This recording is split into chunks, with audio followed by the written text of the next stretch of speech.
wabarakatuh. Selamat sejahtera bagi kita semua. Perkenalkan, saya Fitri Yulita, merupakan dosen di jurusan Teknologi Industri Pertanian, Fakultas Pertanian, Universitas Bengkulu. Saya bergabung sejak tahun 2002.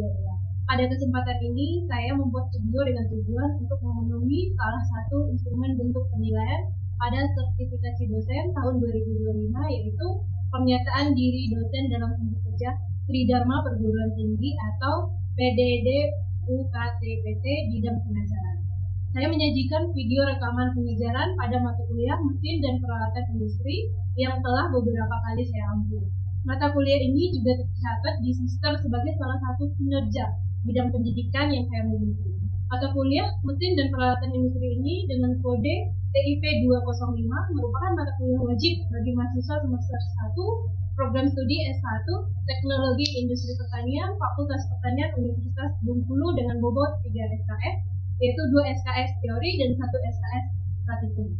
Mata kuliah ini membahas tentang cara kerja mesin-mesin yang digunakan dalam industri pertanian dan mengetahui bagian-bagian yang terdapat dari mesin tersebut beserta fungsinya. Setelah membahas tentang pemesinan sebagai sumber tenaga, maka pembahasan dilanjutkan dengan cara kerja dari beberapa peralatan utama yang digunakan dalam industri pertanian.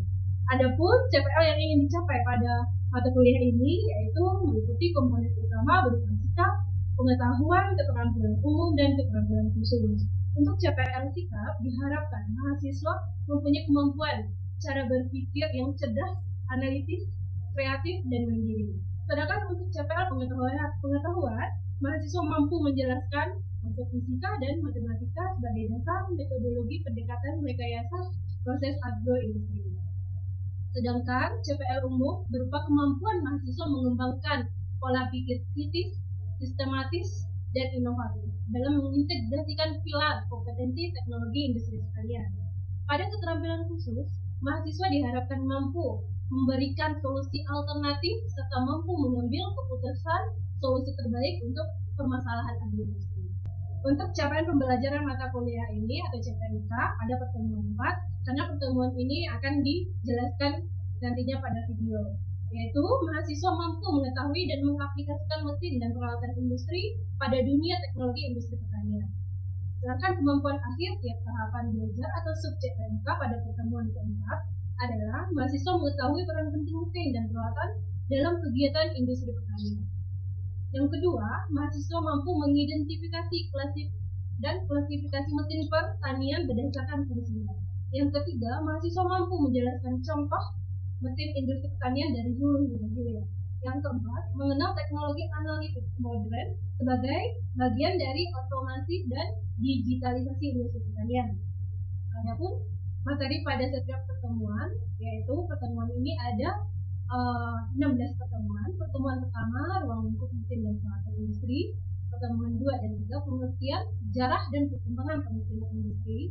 Pertemuan keempat, aplikasi mesin dalam industri pertanian. Pertemuan 5 dan 6 itu membahas tentang energi dan konversi energi. Pertemuan ke-7 membahas motor bakar dalam industri pertanian. Sedangkan pertemuan ke-8 yaitu ujian tengah semester. Selanjutnya pertemuan 9 peralatan pengecilan susulan. Pertemuan 10 dan 11 yaitu cara kerja peralatan pengecilan susulan dan peralatan filtrasi dan ekstraksi.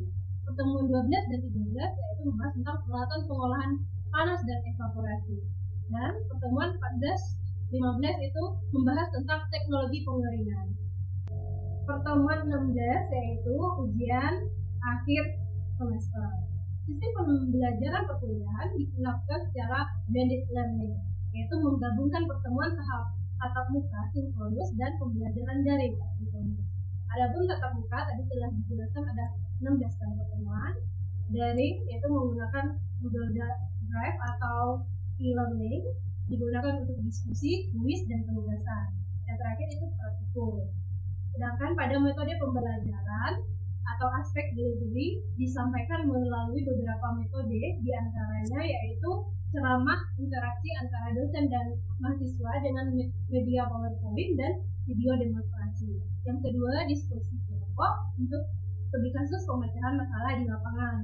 Yang ketiga, praktikum langsung di laboratorium teknologi industri pertanian. Yang keempat itu project based learning berupa berupa desain dan evaluasi alat-alat yang ada di bengkel pertanian. Ke selanjutnya itu mahasiswa melakukan presentasi. Sedangkan untuk interaksi antara dosen dan mahasiswa dilakukan cara berinteraksi langsung melalui diskusi kelas, refleksi terhadap pertanyaan, dan pemberian umpan balik pada presentasi dan tugas. Yang kedua itu ada interaksi daring, komunikasi rutin via chat WA grup WhatsApp yang telah dibuat sebelumnya, serta diskusi tambahan lainnya. Serta sistem penilaian mata kuliah atau asesmen berdasarkan teknik penilaian tugas individu dan kelompok, yaitu berupa makalah, studi kasus, proyek, dan praktikum dan laporan, presentasi proyek dan diskusi, kuis dan ujian tengah semester serta ujian akhir semester. Di mana masing-masing bobot penilaian dari masing-masing telah dituangkan dalam RPS dan disampaikan pada saat awal kontrak perkuliahan pada pertemuan pertama.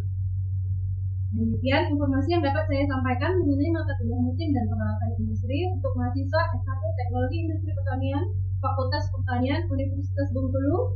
Berikut merupakan cuplikan dari proses pembelajaran yang saya laksanakan secara sinkronus atau tatap muka di kelas. Selamat menyaksikan.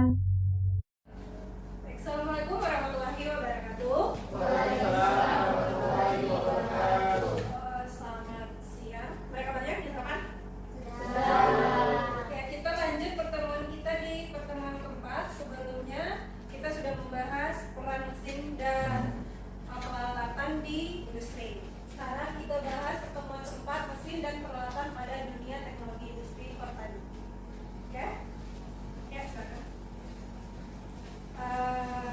Adapun tujuan dari pembelajaran kita, mahasiswa atau teman-teman mampu mengetahui peran penting mesin dan peralatan dalam kegiatan industri pertanian. Terus dapat mampu mengidentifikasi, mengklasifikasikan mesin pertanian berdasarkan fungsinya. Yang ketiga, mampu menjelaskan contoh mesin industri pertanian dari hulu hingga hilir. Nanti dan bisa mengenal teknologi analitik yang digunakan pada industri pertanian. Oke, apakah di sini ada yang tahu apa pentingnya pengolahan mesin pertanian dalam industri? Ada yang tahu? Tidak apa-apa, sampaikan. Apa pentingnya pengolahan mesin pertanian pada industri? Itu ada ada alat-alat. Nah, ini apa pentingnya? Contohnya ini apa pentingnya? Ini apa? Alat-alat apa ini? Kalau ini apa ini? Ya, pentingnya kalau secara manual misalnya. Secara manual 1 kilo berapa menit? Mengefisiensikan waktu. Oke, lagi? Ya. Mengefisiensikan waktu. Ya. Efisiensi tenaga kerja juga itu. Oh ya, menghemat tenaga kerja. Oh, lagi? Produktivitasnya semakin meningkat. Ya, bisa meningkatkan produktivitas dan juga kualitas ya. Nah ya. Nah, ya. Sebenarnya yang disampaikan teman-teman itu benar semua ya. Adapun kita lihat di slide yang berikutnya. Nah, pentingnya pengolahan mesin pertanian pada industri itu transformasi pertanian tradisional. Maksudnya yang manual. Tadi contohnya kopi, kalau sortasi biji kopi.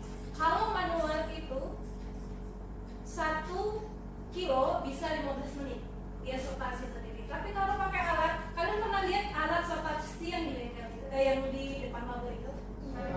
Itu 1 jamnya bisa mensortasi biji kopi asalan 142 kilo 1 jam.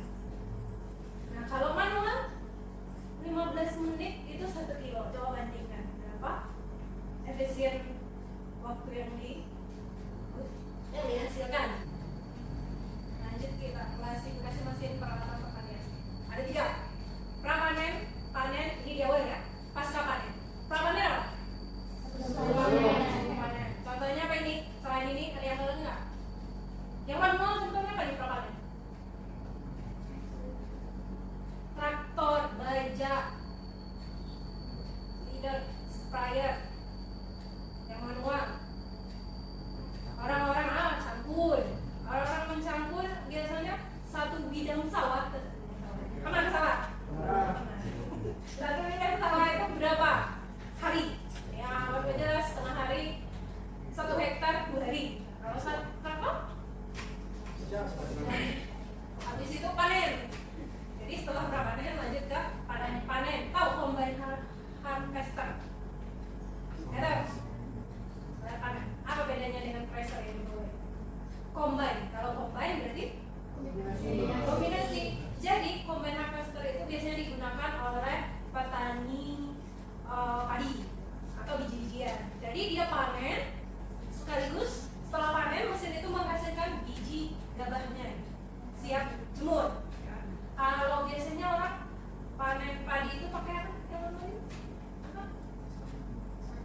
dijahit, habis itu dipukul gitu kan.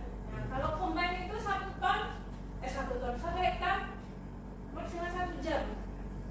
Nah, nanti kita lihat kekurangan dari anak-anak. Kalau pasca panen, Laser, sama Teresa. Oh bisa, oke bisa. Yang lanjutnya apa gitu? Heller atau kuda? Apa fungsinya? Ada lagi namanya di sini pasca panen itu RMU. Mirip itu, RMU, Rice Milling Unit. Kalian pernah punya sawah nggak? Enggak. Kalau yang punya sawah pasti setelah panen dikeringkan, habis itu istilah kita orang awamnya ditumbuk kan gitu ya. Jadi gabah jadi beras. Nah itulah. Kalau panen itu cuma dia memecah kulit. Nanti harus ada lagi namanya poliser. Nah kalau ada itu satu alat itu digabung. Jadi di cuma satu alat itu ada 2 fungsi di situ, pemecah sama pemutih. Alat dan poliser ada dalam satu alat namanya RNU, Rice Milling Unit. Kalau alat itu cuma satu alatnya. Berarti harus ada lagi alat yang lain untuk menjadikan beras itu putih.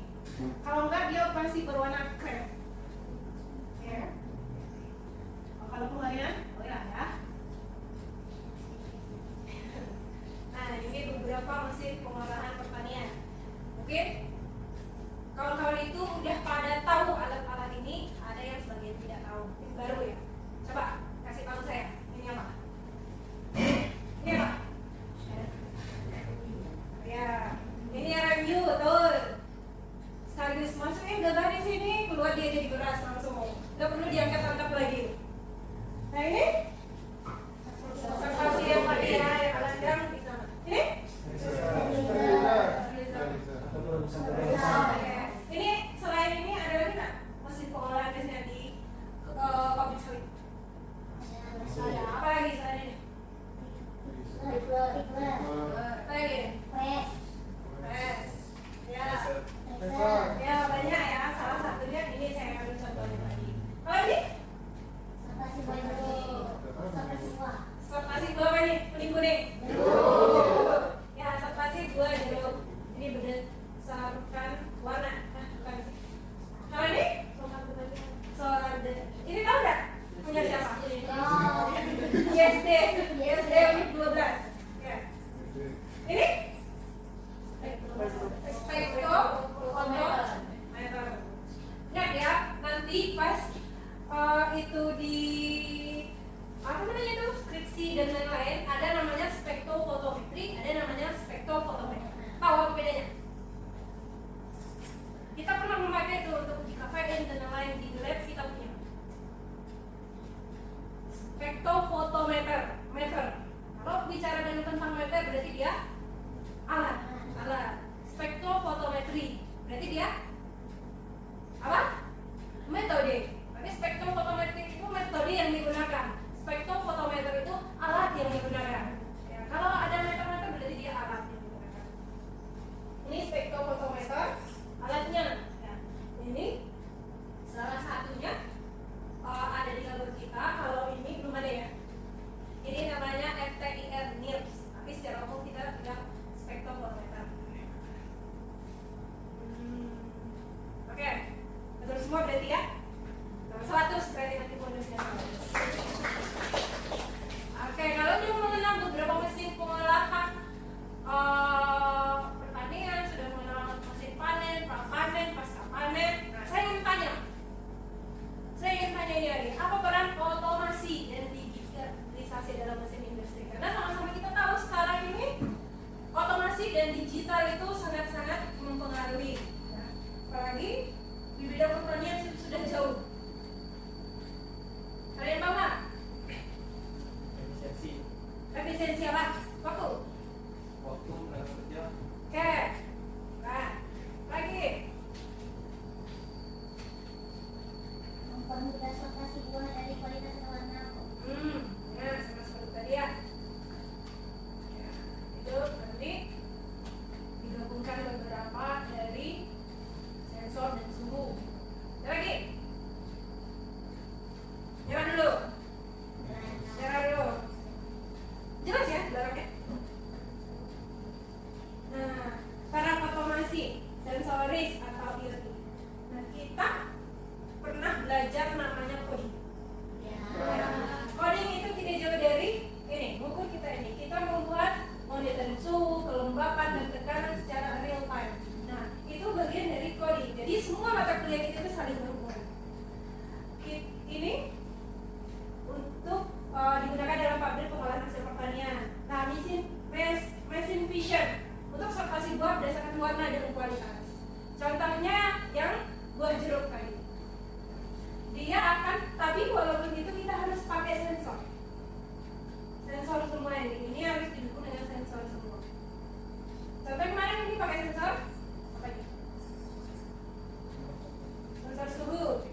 32. Jadi precision agriculture. Pernah dengar kata GPS? GIS? Drone? Nah, ada yang bisa memakai ini salah satu ini? GPS HP Bu, apa? Kalau ini? Belum. Tapi kita tidak mempelajari ini secara khusus ya. Biasanya ini anak kehutanan atau ilmu tanah. Sekarang nih? Ya bisa, tapi belum ahli karena ini harus ada sertifikasi untuk menjalankannya.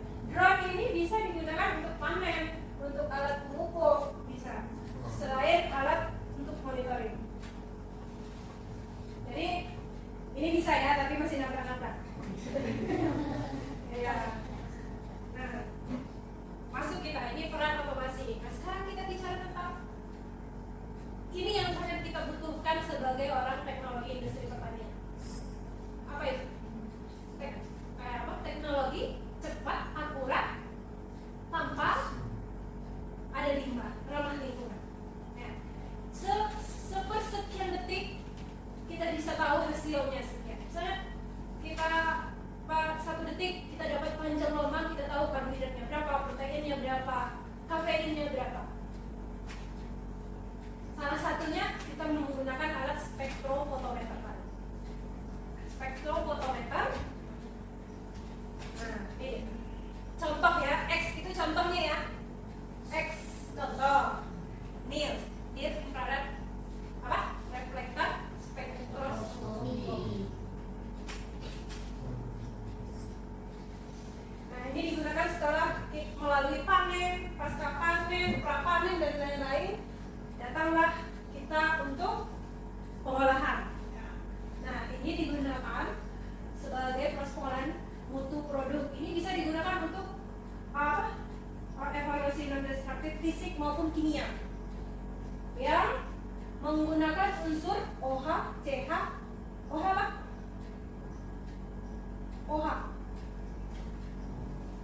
OH, CH, apa? NH. Pokoknya apapun kimia, rumus kimia dari struktur kimia yang menggunakan OH, CH, NH dia bisa dideteksi menggunakan NIRS. Tapi pernah mendengar nggak sih NIRS itu apa? Pernah?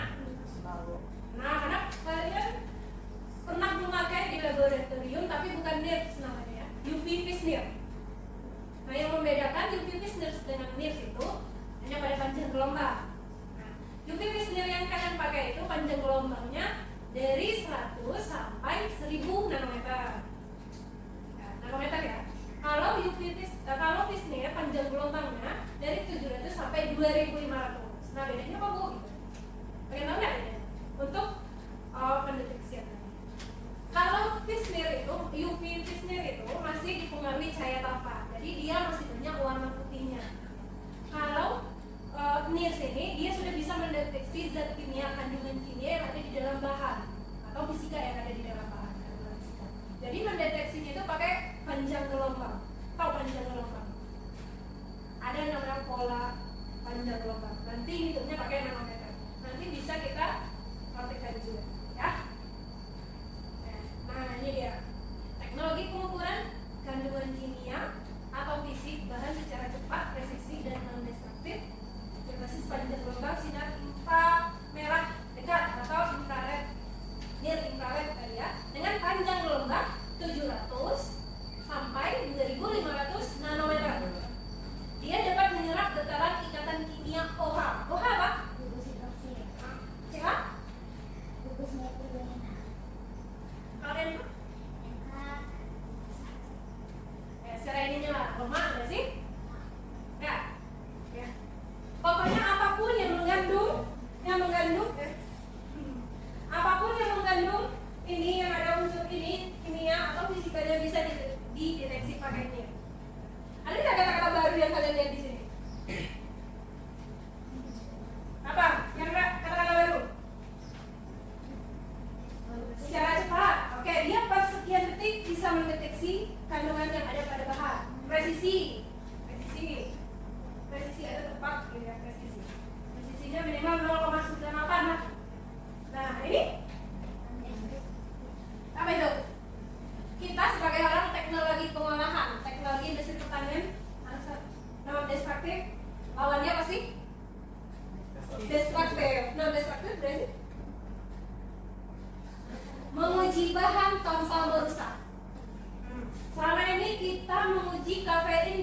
kopi, kita harus hancurkan dulu.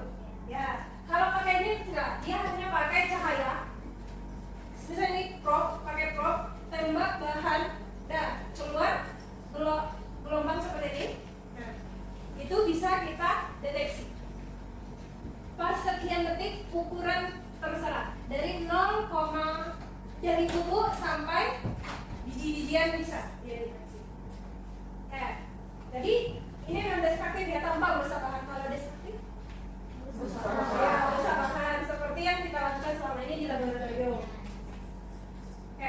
Bisa paham nih ya? Ada yang ditanyakan nggak? Bu, berapa sih Bu ada alatnya gitu saya? Ya segitulah ya. Ini yang seperti yang saya sampaikan hari ini, prinsip kerjanya menggunakan sinar inframerah menyerap molekul dalam bahan mineralnya pada panjang gelombang tertentu. Panjang gelombang tertentu tadi dari 700 sampai 2500 nanometer.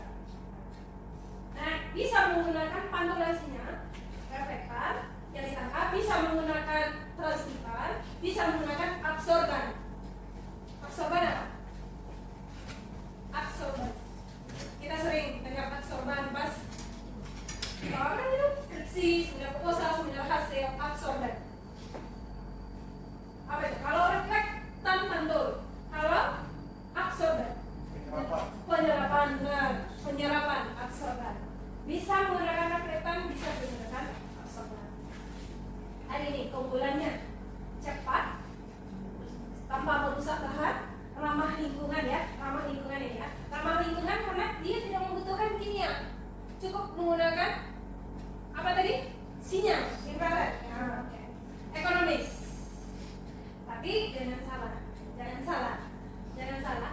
Keunggulan benar, dia bagus. Ada keterbatasan. Nah, butuh kalibrasi awal yang kuat. Jadi dia juga butuh destruktif di awal. Nah, contohnya kalau kita mau uji kafein kopi Kepayang, uji kopi robusta Kepayang, di awal kita harus melakukan uji laboratorium dulu untuk mendapatkan kalibrasi di awal. Tapi yang memudahkan setelah kita dapat model itu bisa kita pakai buat ulang-ulang. Yang merepotkan di awalnya. Kurang efektif pada bahan logam karena kurang presisi. Nah, lebih akurat ada pada 3 penyerapan tadi. OH, CH, NH. Jadi protein, kafein, lemak, oksigen. H2 apa? H2. O2.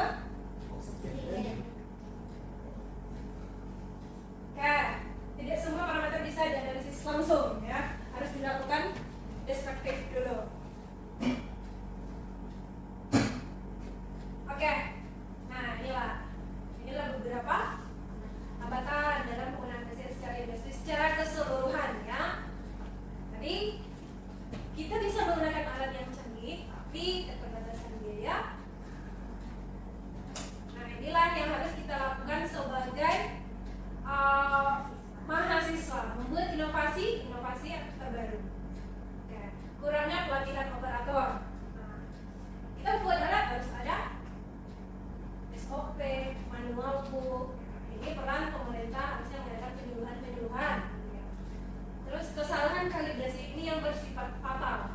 Kalau kalibrasi di awal sampai akhir model kita nggak akan ketemu.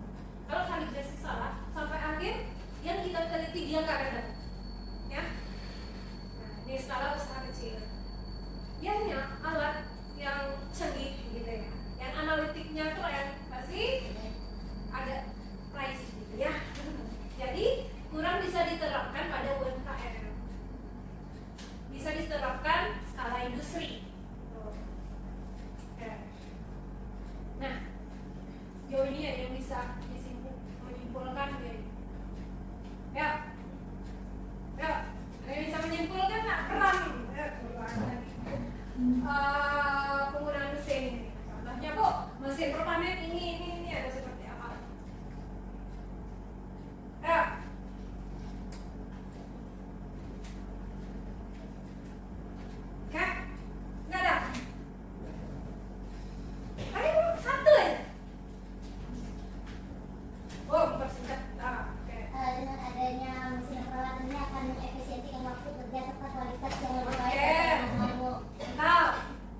itu? Pas itu. Tapi harus ada tambahannya. Pas tidak? Ya seperti di awal tadi ya. Tadi mengapresiasikan waktu seperti yang dibilang Anda tadi. Terus bisa meningkatkan kualitas. Nanti kalian tolong baca-baca lagi materi ini ya. Oke. Gimana? Tapi saya ini ya tetap ngasih tugas. Ya, tetap ngasih tugas. Nah, tetap ngasih tugas. Ini deskripsinya kumpulkan 2 minggu lagi. Nanti bisa dikirim lewat grup ya. Ini kalian cari satu komoditas saja, terserah. Ya, kopi, pisang, kue, terserah. Oke? Paham ya? Kalau yang telat nggak ada nilainya ya. Oke. Nanti saya kasih waktu nanti pengumpulannya. Kalau lewat dari sini nggak bisa lagi. Oke? Sekian pertemuan kita. Terima kasih atas perhatiannya. Saya ucapkan assalamualaikum warahmatullahi wabarakatuh. Demikianlah deskripsi singkat serta cuplikan proses pembelajaran pada mata kuliah mesin dan peralatan industri yang saya ampu di program studi S1 Teknologi Industri Pertanian Fakultas Pertanian Universitas Bengkulu. Semoga dapat menjadi gambaran terkait proses pembelajaran yang saya lakukan dan bermanfaat bagi kita semua. Mohon maaf bila terdapat kekurangan. Saya akhiri. Wassalamualaikum warahmatullahi wabarakatuh.